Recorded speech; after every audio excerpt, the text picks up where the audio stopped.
दोस्तों, बॉलीवुड दिन भर के नए एपिसोड में आपका स्वागत है। और आज ये वीडियो मैं काफ़ी वक्त के बाद बना रहा हूँ। उसकी वजह ये थी कि मैं अपने गांव गया था तकरीबन 8 साल के बाद। मुंबई से दिल्ली गया, दिल्ली से मेरठ गया, मेरठ से मुजफ्फरनगर गया, फिर मुजफ्फरनगर के बाद देवबंद गया, देवबंद से सहारनपुर गया, सहारनपुर से रुड़की गया, रुड़की से देहरादून गया। अब आप ये ज़रूर पूछेंगे कि भाई मैं इन सभी जगहों का भ्रमण क्यों कर रहा था। एक्चुअली हम 6 भाई हैं और एक बहन है और बाकी बहुत सारे रिश्तेदार हैं। तो इन सभी जगहों पर मेरे भाई बहन और रिश्तेदार रहते हैं। और जब मैं 8 साल के बाद गया था तो जाहिर सी बात है सभी से मिलना ज़रूरी था। मैं एक दिन में तकरीबन 10 से 12 जगह गया हूँ, तब जाकर 5 दिनों में मैं सभी रिश्तेदारों से मिल पाया हूं। अब आप इससे अंदाजा लगा सकते हैं कि मेरी फैमिली कितनी बड़ी है। 90% तो ऐसा हुआ कि मैं बच्चों को पहचान ही नहीं पाया। जिनको मैंने बच्चे देखा था वो जवान हो गए। चलिए खैर, मेरी बात छोड़ते हैं और बॉलीवुड की बात करते हैं। आज की सबसे पहली खबर वही है जो आज के वक्त में सबसे बड़ी खबर है, जिस खबर ने पूरे देश में हंगामा मचाया हुआ है।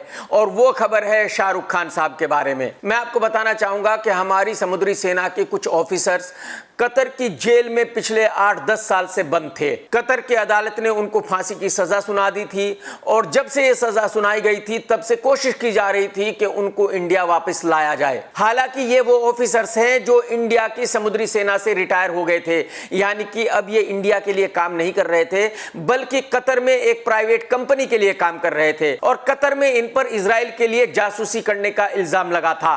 इसी वजह से इनको अरेस्ट किया गया था। अब ये सभी ऑफिसर्स कतर से रिहा होकर इंडिया आ गए हैं और इसकी वजह से मोदी जी की सरकार की जय जयकार हो रही है। कहा जा रहा है कि वाकई ही मोदी जी विश्व गुरु है।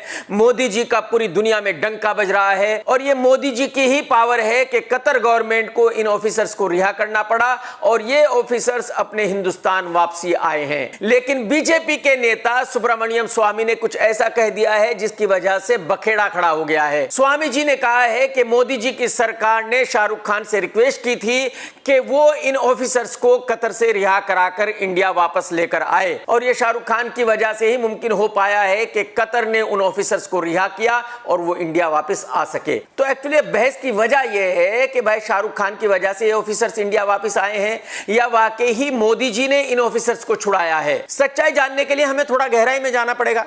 देखिए, एक बहुत पुरानी कहावत है कि धुआं तभी निकलता है जब आग होती है। यानी कि अगर कहीं से कुछ धुआं निकल रहा है तो वहां कहीं ना कहीं आग जरूर है, भले ही वो आग दिख ना रही हो। तो अगर धुआं निकला है तो आग जरूर होगी। यानी कि अगर स्वामी जी ने शाहरुख खान का नाम लिया है तो कोई ना कोई वजह जरूर होगी। नहीं तो स्वामी जी किसी का भी नाम ले सकते थे, अमिताभ बच्चन साहब का भी नाम ले सकते थे, आमिर खान का भी नाम ले सकते थे। स्वामी जी ने शाहरुख खान का ही नाम क्यों लिया? दोस्तों, पहले तो आप ये जान लीजिए कि पूरे गल्फ में राजा है, वहां डेमोक्रेसी नहीं है। ऐसा नहीं है कि भाई किसी काम को कराने के लिए अदालत जाना पड़ता है। वहां का राजा जो कह देता है वही फाइनल है।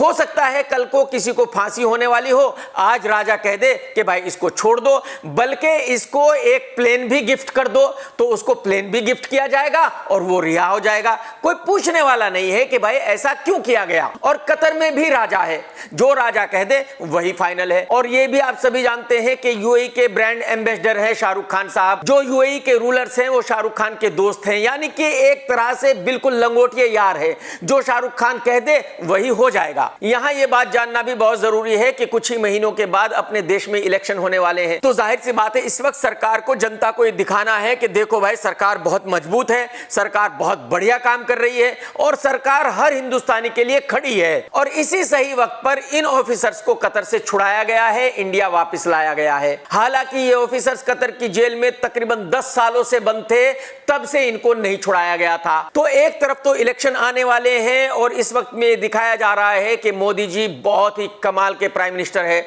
दूसरी तरफ ये ऑफिसर्स तकरीबन 10 सालों से जेल में बंद थे कतर की और इनको छुड़ाकर अभी वापस लाया गया है। तीसरी तरफ स्वामी जी ने शाहरुख खान का नाम लिया है।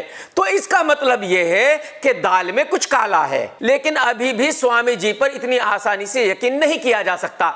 तो हम थोड़ी और गहराई में चलते हैं। आप सभी जानते हैं कि एनसीबी ऑफिसर समीर वानखेड़े ने शाहरुख खान के बेटे आर्यन को गिरफ्तार किया था।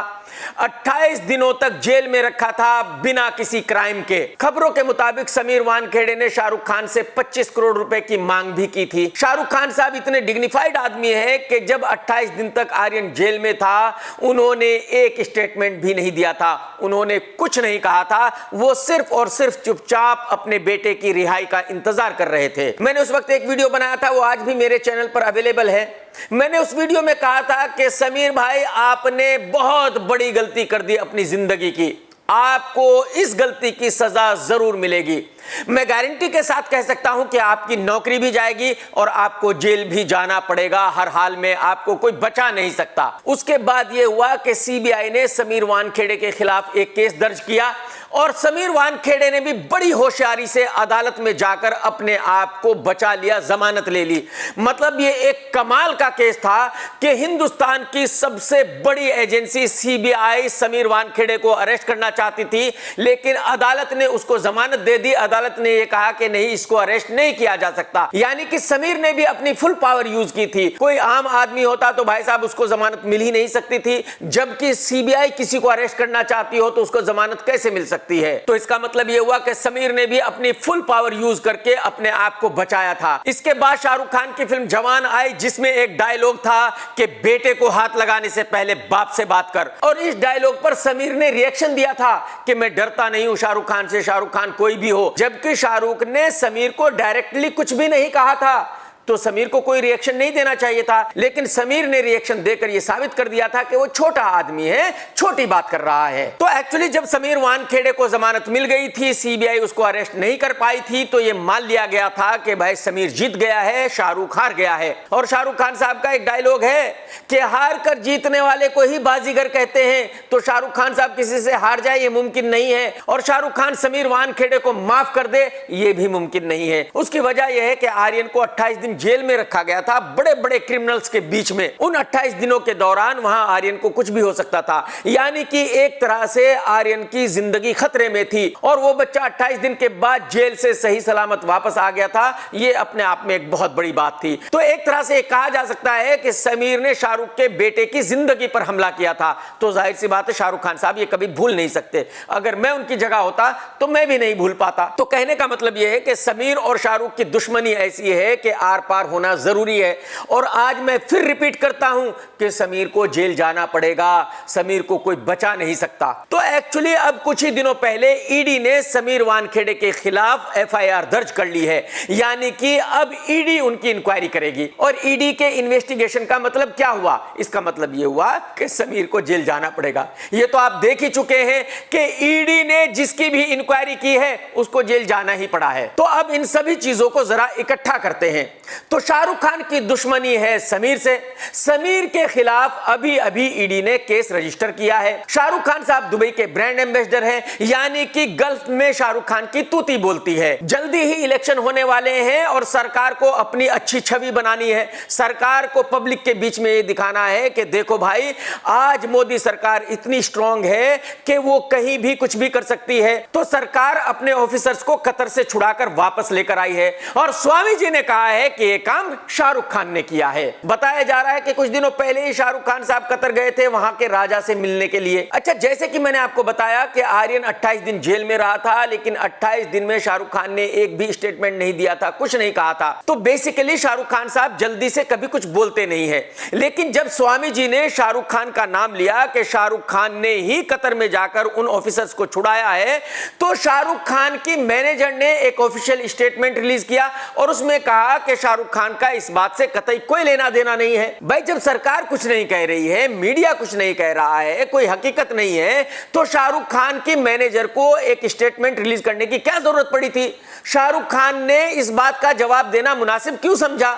शाहरुख खान साहब इस बात को अवॉइड कर सकते थे, और शाहरुख खान साहब ने खुद स्टेटमेंट नहीं दिया, बल्कि उनकी मैनेजर ने यह स्टेटमेंट दिया। तो इस बात से फिर साबित होता है कि दाल में कुछ काला है। तो मेरे ख्याल में इस पूरे डिस्कशन से आपकी समझ में वो आ गया होगा जो मैं कहना चाह रहा हूं। तो मैं इस नतीजे पर पहुंचा हूं कि इस वक्त में एसआरके को सरकार की जरूरत है समीर वानखेड़े को ठिकाने लगाने के लिए, और सरकार को एसआरके की जरूरत है अपनी अच्छी छवि बनाने के लिए। तो हो सकता है कि वही सच हो जो स्वामी जी कह रहे हैं, क्योंकि मैं फिर से रिपीट करता हूं कि बिना आग के धुआं नहीं निकलता। मैं यहां गारंटी के साथ कुछ भी नहीं कह रहा हूं, ये आप खुद ही डिसाइड कीजिए कि जो स्वामी जी कह रहे हैं वो सच है या गलत है। दोस्तों, आज की दूसरी खबर है नन्हे से मुन्ने से एक्टर शाहिद कपूर के बारे में, जिसकी हाइट है 2.5 फीट 3 इंच, वजन है 55 किलो, छोटे छोटे हाथ हैं, छोटे छोटे पैर हैं, लेकिन अपने आप को बहुत बड़ा सुपरस्टार मानता है।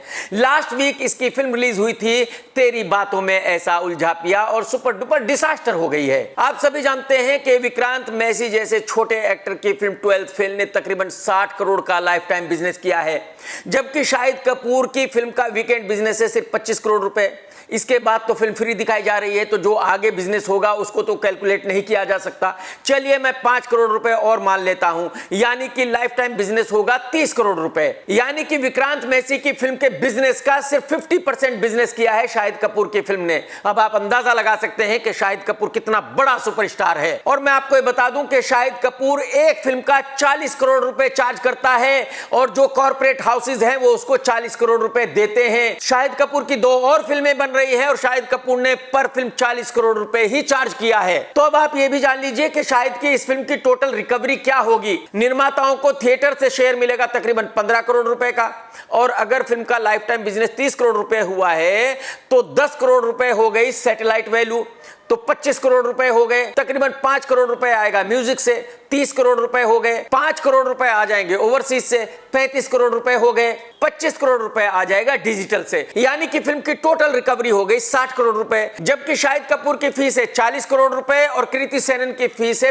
5 करोड़ रुपए। बाकी स्टार कास्ट के हो गए 5 करोड़ रुपए, यानी कि 50 करोड़ रुपए की तो स्टार कास्ट हो गई। 10 करोड़ रुपए हो गए डायरेक्टर के, 60 करोड़ रुपए हो गए। यानी कि जो रिकवरी हुई है वो सिर्फ इन्हीं लोगों की रिकवरी हुई है। बाकी जितने पैसे इस फिल्म को बनाने पर लगे हैं उनको भूल जाइए, पीएनए पर जो खर्च हुआ है उसको भी भूल जाइए। तो मेरी समझ में नहीं आ रहा है कि ये किस तरह का बिजनेस है। मेरी समझ में नहीं आ रहा है कि जो जियो का स्टाफ है वो मुकेश अंबानी साहब को इस तरह से क्यों लूट रहा है, क्यों जियो को बर्बाद कर रहा है। और अगर इसी तरह से जियो का पैसा उड़ाया जाएगा, लुटाया जाएगा, तो फिर जियो कितने दिन चलेगी। मैं आपको ये बता दूं कि इस फिल्म की लैंडिंग कॉस्ट है 110 करोड़ रुपए, और रिकवरी होगी 60 करोड़ रुपए, यानी कि 50 करोड़ रुपए का नुकसान है इस फिल्म में। अब आप अंदाजा लगा सकते हैं कि शाहिद कपूर कितना बड़ा फ्लॉप एक्टर है। और ये कोई पहली फिल्म नहीं है शाहिद कपूर की, कम से कम 25 फिल्में Shahid Kapoor super duper disaster दे चुका है। लेकिन पता नहीं, मेरी समझ में नहीं आता क्यों बॉलीवुड वाले फिर भी उसको सुपरस्टार मानते हैं,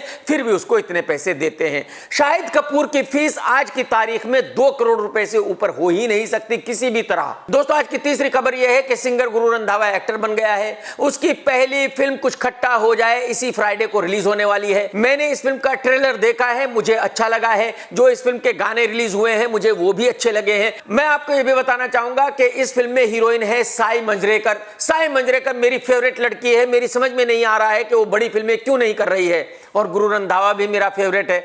तो हो सकता है कि यही वजह हो कि मुझे इस फिल्म का ट्रेलर अच्छा लगा हो, लेकिन मैं इस फिल्म को जरूर देखूंगा, और मुझे उम्मीद है कि आप भी इस फिल्म को देखेंगे, और मुझे यह भी उम्मीद है कि शायद ये फिल्म अच्छी होगी। दोस्तों, आज की चौथी खबर है यूट्यूबर एल्विश यादव के बारे में। इसका एक वीडियो वायरल हो रहा है जिसमें देखा जा रहा है कि एल्विश एक किसी बैठे हुए आदमी को थप्पड़ मार रहा है।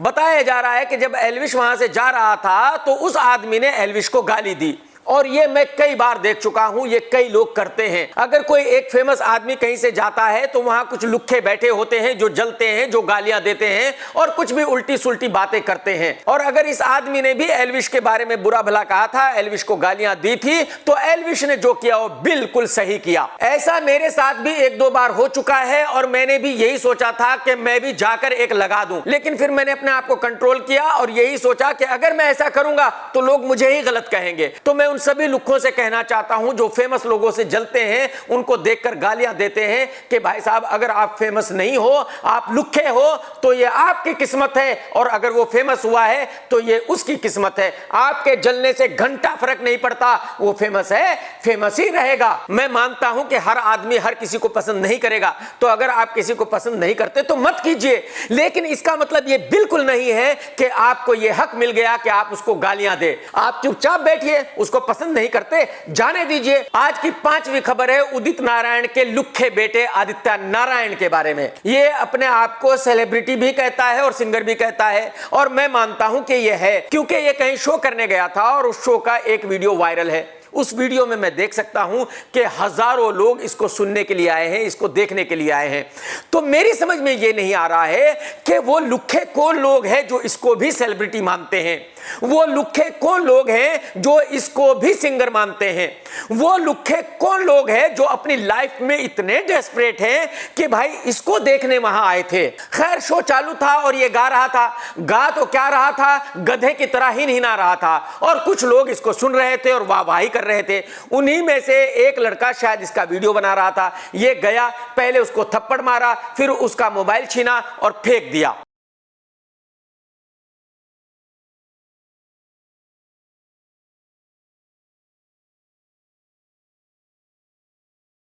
इसका मतलब यह हुआ कि उस वक्त में इस लुक्खे ने अपने आप को बहुत बड़ा स्टार मान लिया था, शाहरुख खान समझ लिया था, और इसने मान लिया था कि अगर कोई इसका वीडियो बना रहा है तो इसका यह पूरा हक है कि वो मोबाइल छीने और फेंक दे। लेकिन मेरी समझ में यह नहीं आया कि जब उस लड़के का मोबाइल फेंक दिया गया था तो फिर वो स्टेज पर क्यों नहीं गया, उसने स्टेज पर जाकर इस आदित्य नारायण लुक्खे की धुलाई क्यों नहीं की। खैर, यह बात अपनी जगह है कि आदित्य नारायण ने जो भी किया वो बिल्कुल गलत किया, उसका यह हक बिल्कुल नहीं बनता कि वो किसी का मोबाइल छीने और फेंक दे। लेकिन जो लोग इसको देखने आए थे, एक्चुअली वो ये डिजर्व करते हैं।